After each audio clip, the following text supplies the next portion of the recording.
నేను ధోని గారి గురించి ఒక విషయం విన్నానండి.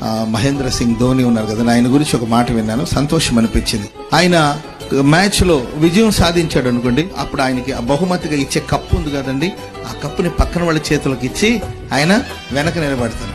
ఆడింది ఆయన, పోరాడింది ఆయన, కష్టం అంటే అందరూ పోరాడారు అనుకోండి, దాంట్లో మెయిన్ ముఖ్యంగా ఎంతో పోరాడి ఉంటాడు.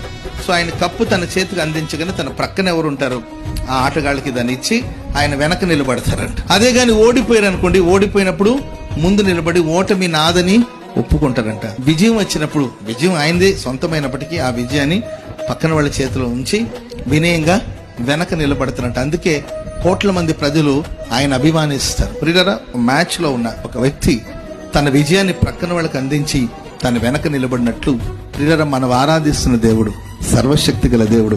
యుద్ధం ఆయనదండి, విజయం కూడా ఆయనదే.